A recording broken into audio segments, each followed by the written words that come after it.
Oh, hey guys and gals. We're back up here at the top of the sky, looking down on all of God's creation. Green goodness, I like to call it. Guys and gals, what if God were painting a picture with your life? You pictured right in the middle of it? What would it look like? You ever wonder if God's writing a story about you? I have. Wonder what it would sound like. There was Johnny in the hot air balloon, being strong and courageous. Yeah! God always gives us a picture of what could be, but we need to use our imagination to be able to see it. So I hope you brought your imagination with you today. In fact, turn to the person next to you and say, "Hey, look! A catapult!"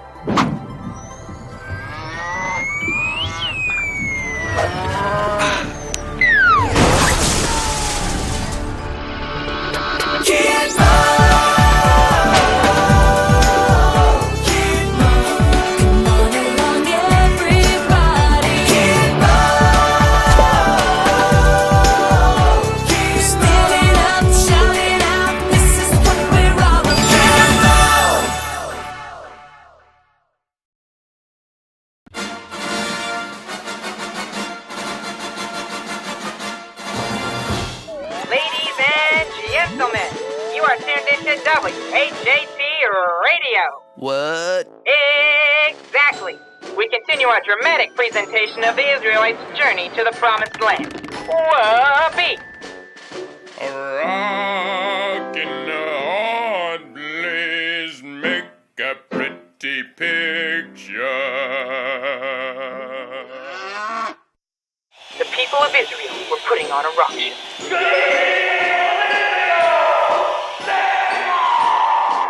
What?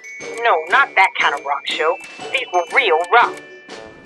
12 men each carried a rock on the bed of the dry Jordan River, up to the Israelite camp. The 12 rocks stood for the 12 tribes of the Israelite people. Because Joshua could picture God's will, he instructed the 12 men exactly where to put the rocks.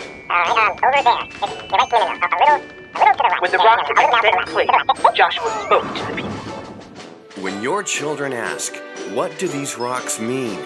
you shall tell them, "These rocks are here to remind you that Israel passed over the river Jordan on dry ground.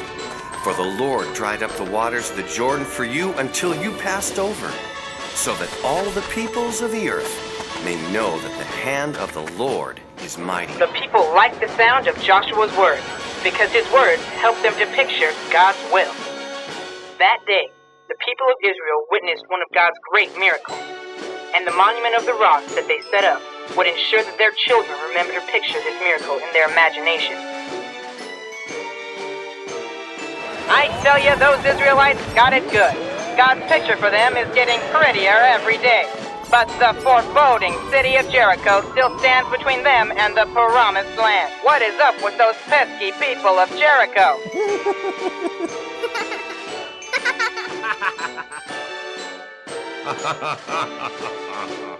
Oh, friends, tune in next time to find out. Until then, this is Orson Not So Well saying aloha from WHAT Radio. What?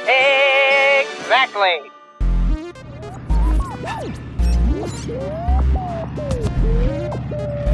Compass Point!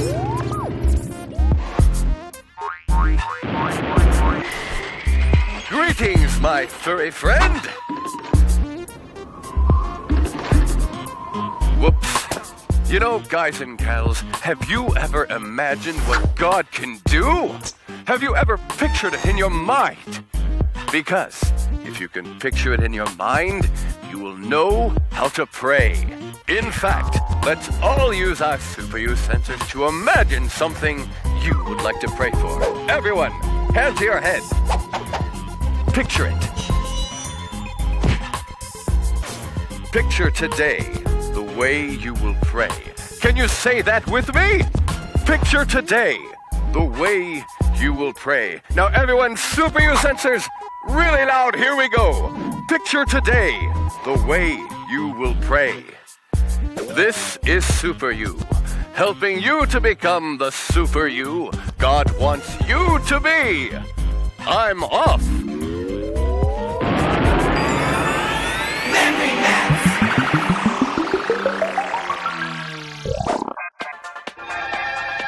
Hello, everyone. It's time to learn today's memory max, so I need everyone to stand up. While I move back there, you stand up.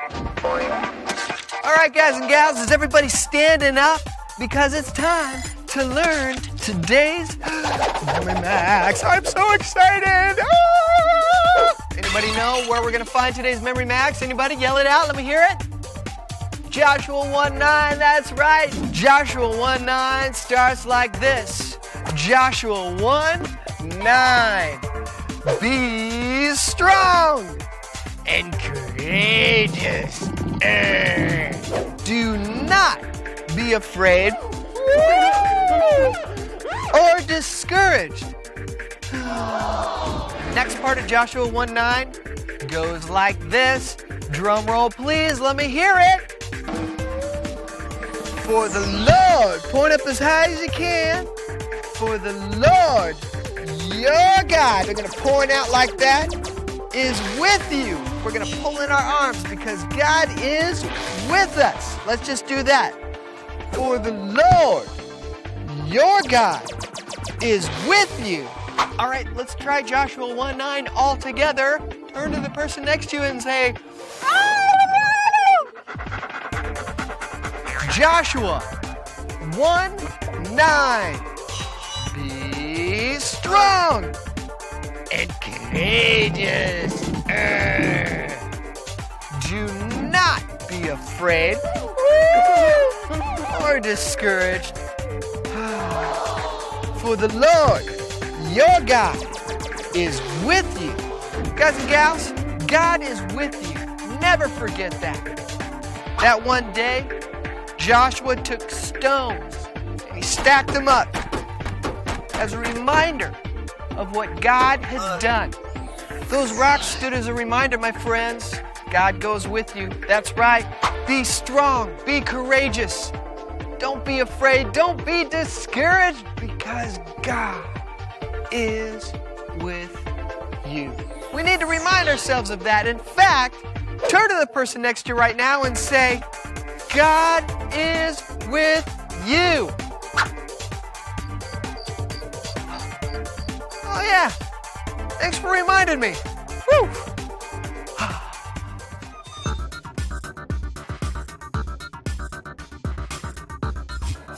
Why did Joshua stack the stones? Why did he stack the stones? Because everything that Joshua imagined God would do, he did.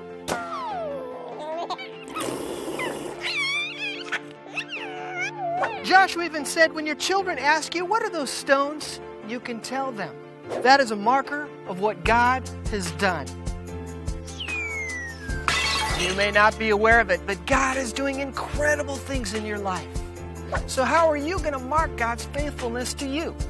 Let me show you how I do it. This is a prayer journal. Ooh. This is a great way to mark God's faithfulness in your life. Here's how you use one. You could write down specific prayer requests, or you can draw pictures.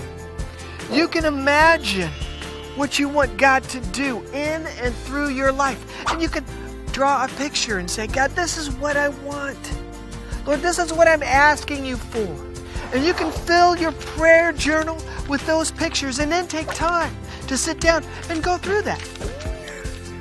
That is a great way to mark your journey with God.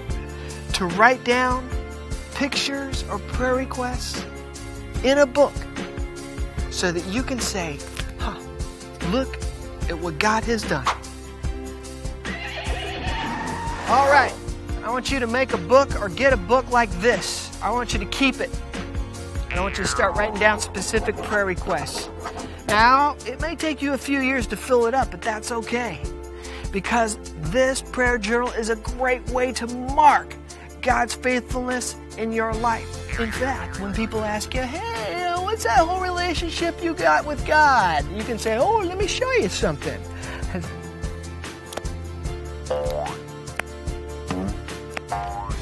As you pray and God answers, those are great things that we need to mark and remember, just like Joshua did with those rocks. He marked it and said, remember what God has done. Here's what I want you to do. I want you to pray that God would show you a need in the world that you might be able to help with.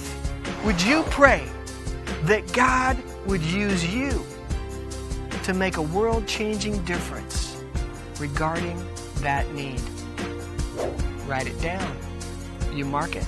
See God's faithfulness. Watch what God will do. Turn to the person next to you right now and say, are you watching? You'll be amazed when you look back at that book years from now at the incredible, amazing, unimaginable things that God has done through your life. Ah, look at that picture. It's beautiful. Oh, look at the time. I guess that's all we got for you this time, guys and gals. Imagine a picture of you with the caption World Changer written right underneath it. That's right, World Changer. God wants to accomplish great things through your life. Chazak ve'amatz. Be strong and courageous. Until next time, turn to the person next to you and say, be courageous. Woo!